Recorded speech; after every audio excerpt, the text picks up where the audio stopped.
सच्चाई ये है कि लोगों की आमदनी नहीं बढ़ रही है। सच्चाई ये है कि लोगों को रोजगार नहीं मिल रहा है। सच्चाई ये है कि एजुकेशन तालीम दिन ब दिन महंगी होती जा रही है। सच्चाई ये है कि ट्रीटमेंट इलाज दिन ब दिन महंगी होती जा रही है। सच्चाई ये है कि किसानों को उनका फसल का दाम नहीं मिल रहा है। सच्चाई ये है कि कोई किसान अपने बच्चे को किसान नहीं बनाना चाहता।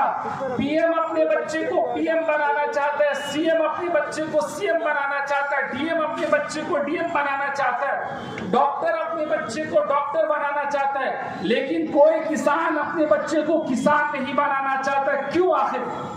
इसलिए कि 45 साल में देश में सबसे ज्यादा बेरोजगारी हो, किसानों को उनकी फसल का दाम नहीं मिलता हो, मजदूरों को उनकी मजदूरी नहीं मिलती हो, मजदूरी करने के बावजूद आपके पास कोई सुरक्षा नहीं है, पीएफ नहीं मिल रहा। ये बेईमानी है कि नहीं है? ये रोज हमारे देश में हमारे आंखों के सामने हो रही है। कांग्रेस पार्टी के राज में एक आदमी मजदूरी करके अपना घर बना सकता था। कांग्रेस पार्टी के राज में एक आदमी मजदूरी करके अपने बच्चे को अच्छे से अच्छे तालीम एजुकेशन दिला सकता था। कांग्रेस पार्टी के राज में एक आदमी मजदूरी करके अपनी अच्छी जिंदगी गुजार सकता था। भाजपा के राज में पहली बात आपको नौकरी नहीं मिलेगी। अगर खुदा न खास्ता आपको नौकरी मिल भी गई,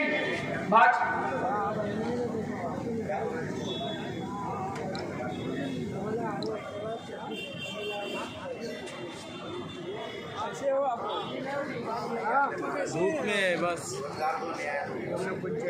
भाजपा के राज में पहली बात तो आपको नौकरी नहीं मिलेगी। अगर खुदा न खास्ता आपको नौकरी मिल भी गई तो घर बनाना तो छोड़ दीजिए, आप अपने बच्चे को सही से एजुकेशन तालीम भी नहीं दिला सकते। भाजपा के राज में आप घर बनाना तो छोड़ दीजिए, आप 2 वक्त की रोटी भी नहीं खा सकते। भाजपा के राज में आप घर बनाना तो छोड़ दीजिए, आप अपनी खुद की अच्छी जिंदगी गुजार नहीं सकते।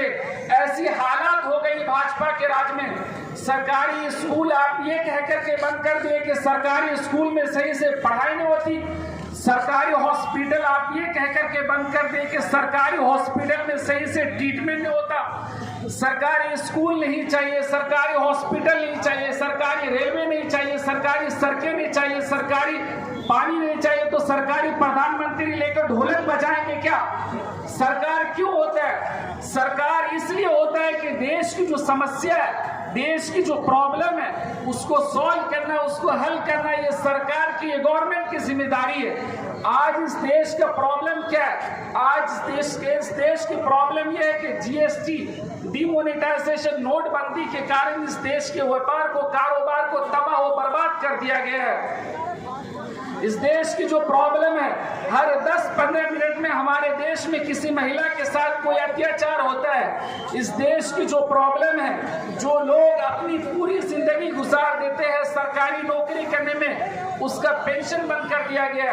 सरकार कहती है कि हम 6,000 रुपया किसानों को किसान सम्मान निधि पहुंचा रहे। मैं आपको आंकड़ा देता हूं, पिछले लगातार कई महीनों से जो सरकार ने किसानों को सम्मान निधि दिया है वो 2,60,000 करोड़।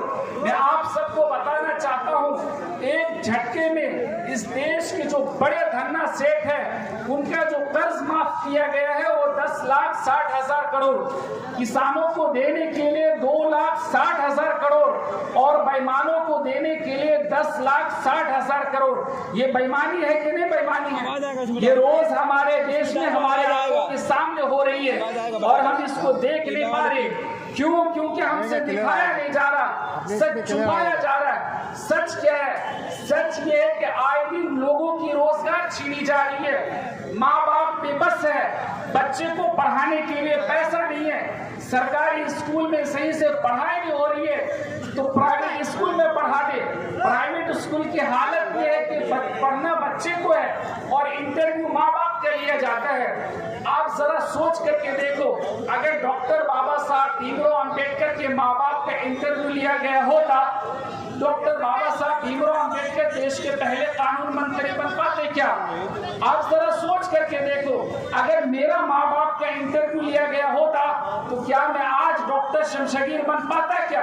ये क्यों होता है? ये इसलिए होता है कि एग्जाम सिलेक्शन के लिए नहीं होता, रिजेक्शन के लिए होता है। हिंदुस्तान दुनिया का वाहिद एक ऐसा देश है जहां एग्जाम सिलेक्ट करने के लिए नहीं, रिजेक्ट करने के लिए लिया जाता है। और ऐसा क्यों होता है? ऐसा इसलिए होता है कि रोजगार नहीं है, जॉब नहीं है। रोजगार क्यों नहीं है, जॉब क्यों नहीं है? रोजगार के सारे साधन चोरी करके अपने दोस्तों की तिजोरी में पहुंचा दिया गया है।